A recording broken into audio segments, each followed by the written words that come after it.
എന്താ എല്ലാവർക്കും A+ ആണ്. എല്ലാം ആഗോളം എടുക്കാൻ വേണ്ടിയുള്ള A+ ആണ് നമ്മുടെ നാട്ടിൽ. എന്നിട്ട് അപ്പോൾ ആൾക്കാരും വിചാരിക്കുന്നത് ഈ പാവപ്പെട്ട ഈ ഓട്ടോറിക്ഷക്കാരും അതേപോലെ ഈ ദിവസക്കൂലി കൊണ്ട് ജീവിതത്തിൽ പഠിക്കാൻ കഴിയാതെ ജീവിതത്തിന്റെ സാഹചര്യം കൊണ്ട് പഠിക്കാതെ പോയ കുറേ ആൾക്കാരുണ്ട്.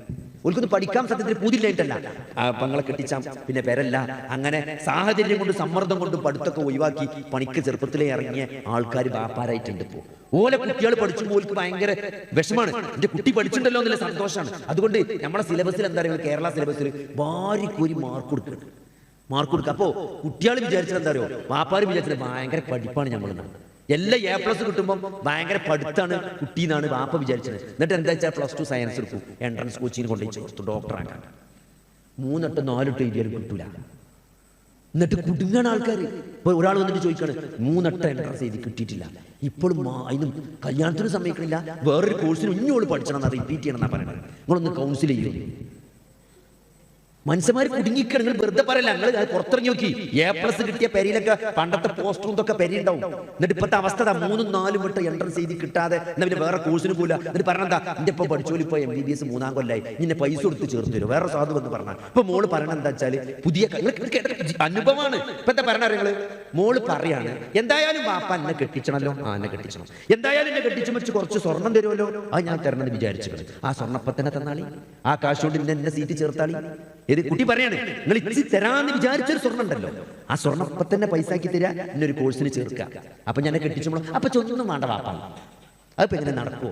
കാരണം ഒരു കോഴ്സിന് ചേർത്താ പിന്നെ ആ പൈസക്ക് പോകില്ല, പിന്നെ അതിന്റെ അപ്പുറമുള്ള പൈസ കൊടുക്കേണ്ടി വരും. കാരണം ഒന്ന് പ്രീ ഡിഗ്രി കെട്ടിച്ചുമ്പോൾ മാറിയല്ല ഡോക്ടറായി കെട്ടിച്ചുമ്പോൾ പിന്നെ ആ സ്റ്റാറ്റസിനെ കെട്ടിച്ചേണ്ടി വരാം. അപ്പൊ ചെലവ് കൂടുക ചെയ്യാം.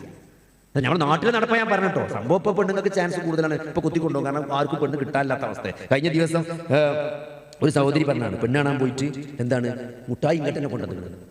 അതായത് 2 വട്ടം മുട്ടായി കൊടുക്കാൻ പറ്റാതെ പിന്നെ ഓന്റെ ക്രൈറ്റീരിയ ഒക്കെ കുറച്ചു, ദർജയൊക്കെ കുറച്ചു. ഈ കർത്താലും കുഴപ്പമില്ല, ചൊർക്കിലെങ്കിലും കുഴപ്പമില്ല, പെണ്ണായാൽ മതി എന്ന് പറഞ്ഞിട്ട് പോയതാ പെണ്ണ് കാണാൻ. അപ്പോ മുട്ടായി വാങ്ങിയില്ലത്ര. അപ്പൊ എന്താ സംഭവം, ഇപ്പം പറഞ്ഞോളൂ ജീൻസ് ഇടാൻ പറ്റൂല, ആകെ ഒരു ഡിമാൻഡേ ഉള്ളൂ, ജീൻസ് ഇടാൻ പറ്റും, ജീൻസും തട്ടിട്ട് പുറത്തിറങ്ങരുത്, ബാക്കി എന്തും ആളില്ല. നിങ്ങൾ മുട്ടായി കൊണ്ടേക്കുള്ളി അറിയാം. എന്നിട്ട് മുട്ടായി കെട്ടിപ്പിടിച്ച് സാധു പരി നൊളൊളിച്ചെന്ന് പറഞ്ഞത്. കാരണം ഇഞ്ഞോ ഗൾഫിൽ പോയി വരുമ്പോൾ ഓന് 30 വയസ്സ് കഴിയുന്നു. ഇതൊക്കെ ചിരിച്ചതൊക്കെ നമ്മുടെ നാട്ടിൽ നടക്കുന്ന അവസ്ഥയാണ്.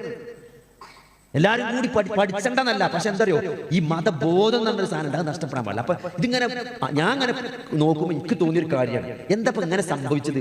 കാരണം വാപ്പാർക്ക് എല്ലാവർക്കും ഇതിൽ പങ്കുണ്ട്. അപ്പൊ എന്താ ചെയ്യും, ഈ പെൺകുട്ടികളോട് പഠിച്ചപ്പോ എന്താ വെച്ചാൽ വാപ്പാർക്കൊക്കെ സ്നേഹം കൂടി. ഓല് പറഞ്ഞ മോളല്ലേ, ടൂറല്ലേ, ജീൻസ് അല്ലേ, അപ്പൊ അവിടെ അല്ലേ ഉള്ളൂ.